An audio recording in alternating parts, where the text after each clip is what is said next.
Assalamualaikum warahmatullahi wabarakatuh.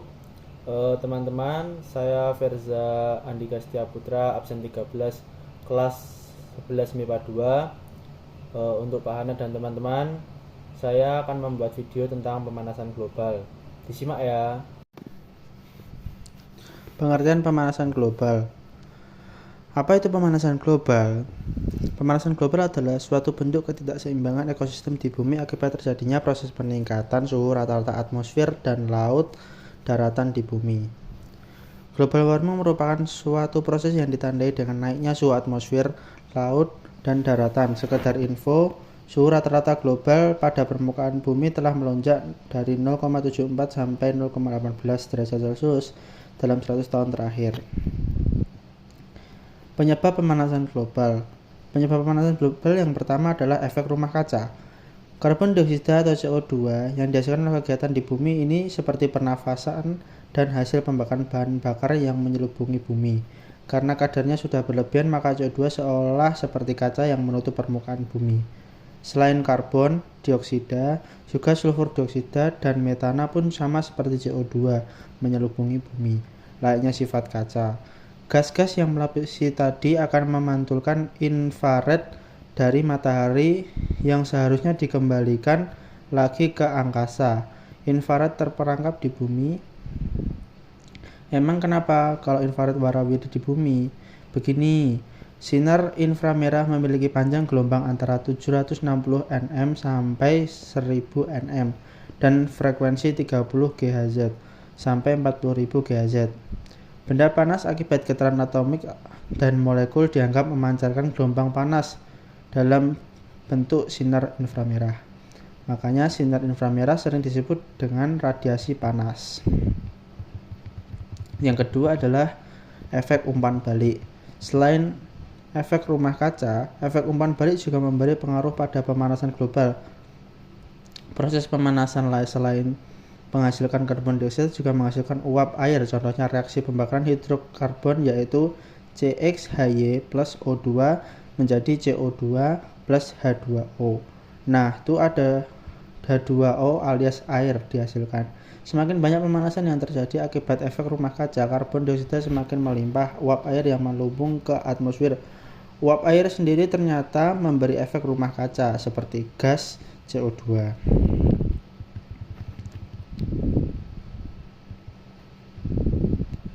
Yang ketiga adalah variasi matahari. Kenalan dulu yuk sama variasi matahari. Variasi matahari adalah perubahan jumlah energi radiasi yang dilapisi matahari. Variasi matahari dipengaruhi siklus matahari 11 tahun. Selain fluktuasi lainnya yang tidak periodik. Ada dugaan bahwa adanya variasi matahari disebabkan oleh umpan balik dari awan telah memberi andil dalam pemanasan saat ini. Penyebab pemanasan global karena variasi matahari dengan pemanasan akibat efek rumah kaca adalah pada variasi matahari terjadi peningkatan aktivitas matahari.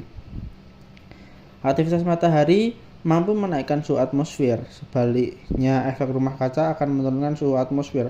Semenjak tahun 1960, pendinginan stratosfer ini sebenarnya sudah teramati. Peristiwa ini sepertinya tidak mungkin terjadi jika penyumbangannya adalah aktivitas matahari. Efek global warming, suhu yang lebih panas, badai yang lebih hebat, memicu terjadinya kebakaran hutan, memicu terjadinya kekeringan. Dampak global warming. 1. Kebakaran hutan. Kenaikan suhu udara yang tinggi dapat memicu terjadinya kebakaran hutan. Hal ini akan membuat hutan menjadi gundul, serta asap yang dihasilkan akan mencemari air, tanah, dan udara. Selain itu, asap yang dihasilkan juga dapat mengganggu kesehatan. Yang kedua, mencairnya es di kutub. Naiknya suhu di udara dan di dalam laut akan membuat es di kutub bumi mencair. Mencair es tersebut akan meningkatkan volume air laut, sehingga pulau-pulau di bumi akan tenggelam dengan perlahan. Yang ketiga, terjadinya wabah penyakit. Karena kenaikan suhu akibat pemanasan global, sistem imun makhluk hidup akan menurun sehingga mudah terserang berbagai penyakit. Penyakit-penyakit ini akan menjadi wabah yang mengkhawatirkan. Yang ketiga, kabut asap.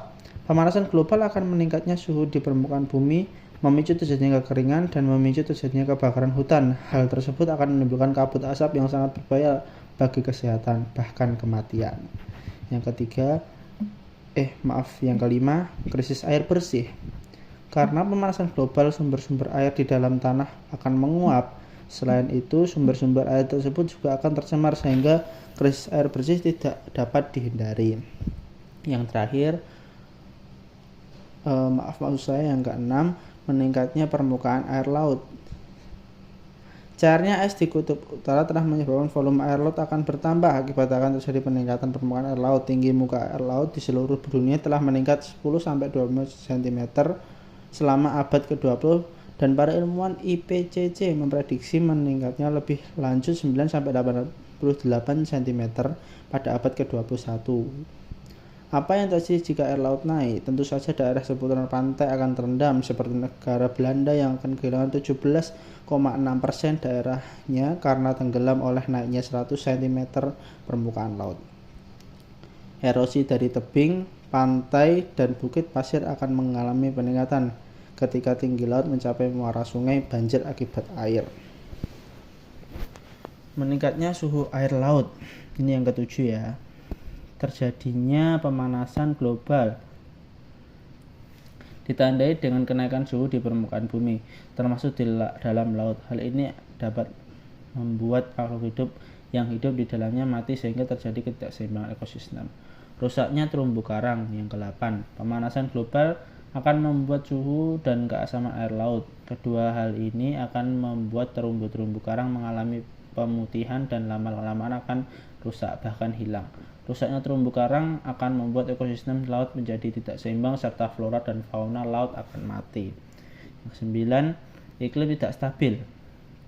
Dampak-dampak pemanasan global diantara adalah iklim mulai tidak stabil. Apa bedanya iklim dengan cuaca? Iklim adalah situasi rata-rata cuaca yang meliputi daerah yang luas dengan waktu yang lama. Sementara cuaca adalah keadaan udara pada suatu saat di daerah yang relatif sempit. Faktor-faktor yang mempengaruhi iklim dan cuaca adalah sama sinar matahari, suhu, tekanan udara, kelembapan udara, angin, awan, dan curah hujan. Dahulu tahun 1980 atau 1990-an, iklim begitu mudah diperkirakan. Biasanya bulan Oktober sampai Maret musim hujan akan terjadi, tetapi kini seringkali meleset. Di beberapa daerah kekeringan melanda hebat karena kemarau. Adanya pemanasan global menyebabkan bagian utara dari belahan bumi utara akan memanas lebih dari daerah-daerah lain di bumi. Akibat gunung-gunung es kini mulai mencair sehingga daratan akan menyempit. Tak banyak lagi jumpal es yang mengapung. Daerah-daerah yang dulu mengalami salju ringan kini tak mengalaminya lagi. Di pegunungan di daerah subtropis, bagian yang tertutup salju akan semakin sedikit serta akan lebih dapat cepat mencair.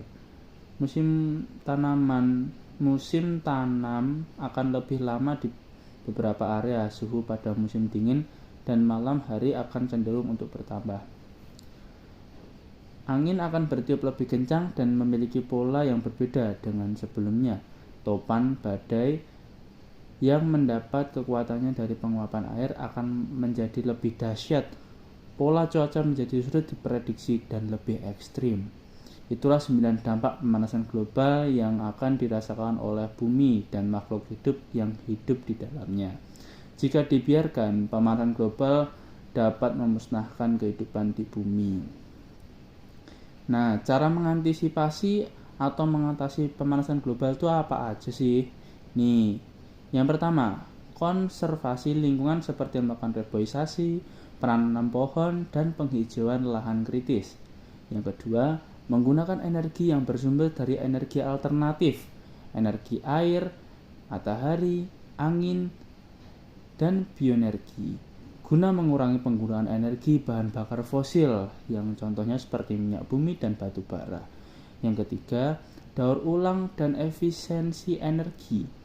Yang keempat, upaya pendidikan kepada masyarakat luas dengan memberikan pemahaman dan penerapan untuk mencegah terjadinya pemanasan global. Sekian dari saya. Apabila ada salah kata yang kurang berkenan di hati Anda, saya mohon maaf. Wabillahi taufiq walhidayah. Wassalamualaikum warahmatullahi wabarakatuh.